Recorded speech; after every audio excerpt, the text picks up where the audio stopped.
day. My name is Diploma, but thank you very much for stopping by and joining us on the Global Trade Tutor YouTube channel today. In today's video, I'll be talking about what no one tells you about to source for buyer, or how to source for reliable supplier. What no one tells you about how to source for local supplier for export, or how to source local supplier for export product.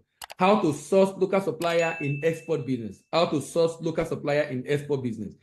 So in this particular episode, in the initial episode, I talk about quality and consistency. In this episode, I'll talk about reliability and capacity. Reliability and capacity. Now, it's one thing for you to get a supplier who is able to supply you for the initial time.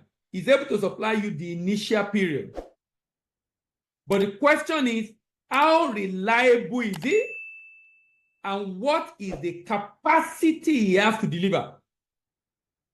How reliable? Remember, as an exporter, you don't need to be a manufacturer. I export different products, and I don't have a factory. I don't need to be a manufacturer. And let me tell you that, look, a number of suppliers in the world do not produce what they are supplying. They are pretty much a merchant. They buy from A and sell to B. They buy from A and sell to B. And as a manufacturer, this principle also applies if you are getting raw materials to sell abroad, or it's raw material to produce, to manufacture your goods. Reliability and capacity. You need to assess whether the supplier can handle the volume that you require, both currently and when you scale. So currently, what's their daily volume? Weekly volume, monthly volume. How much can they deliver? Now, it's possible that the supplier cannot deliver large volume now, not because he doesn't have the factory or the expertise, but because he doesn't have the funding. Now, you can work with him on that funding. What is the production capacity? Does he have a factory that can do large volume, even though he doesn't have the finance, which you can work out together? Or he doesn't even have the factory to produce, or he doesn't have enough network of suppliers, because if you are a manufacturer or you are an exporter, you are buying from other people, from a merchant who has local buying agent, or who has farmers, or who has miners that he's going to buy from to be able to sell to you. Now, because he has miners that to be able to sell to you, if he doesn't have enough, it affects you. If he doesn't have enough local supply, it affects you. Now, this is very important because at the end of the day, that impacts on your own ability to deliver to your own supplier, to your own buyers abroad. So assess whether the supplier can handle the volume of orders you require. What from the record of this supplier, what is the highest volume you have delivered? So let's say you have delivered 1,000 metric tons in a month. Here you are, you need 3,000 metric tons in a month. If he has not done 3,000 before, but he has done 1,000, the question is this: if he has more money, will he be able to deliver more? Does he have the network of supply? Does he have the capacity to be able to supply? Check this out. One thing you don't want to do is to disappoint a buyer, bro. I remember having a meeting sometimes ago with a major buyer of a particular product in Europe. It was an online meeting. And he said his experience with Africans, particularly Nigerian, when it comes to supply of product, that he doesn't have issue with the first transaction. You only have issue with the subsequent transaction. That the first transaction, maybe they already produced the sources.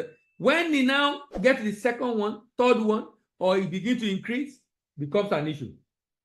And that speaks to reliability. Reliability.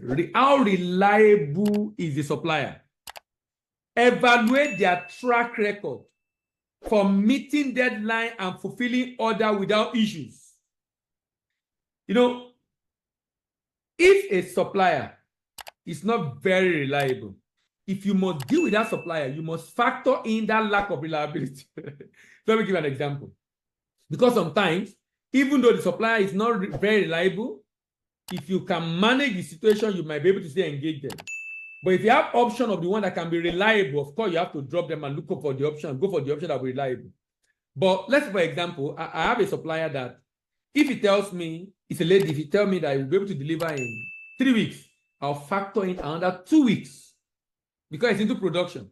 Now, sometimes it's not because she doesn't want to deliver. Sometimes she also finds herself in a situation where a machine have issue, one problem here, one issue or the other, sometimes that she doesn't have control over. But because I've dealt with that for many years, I already factor that into my plan.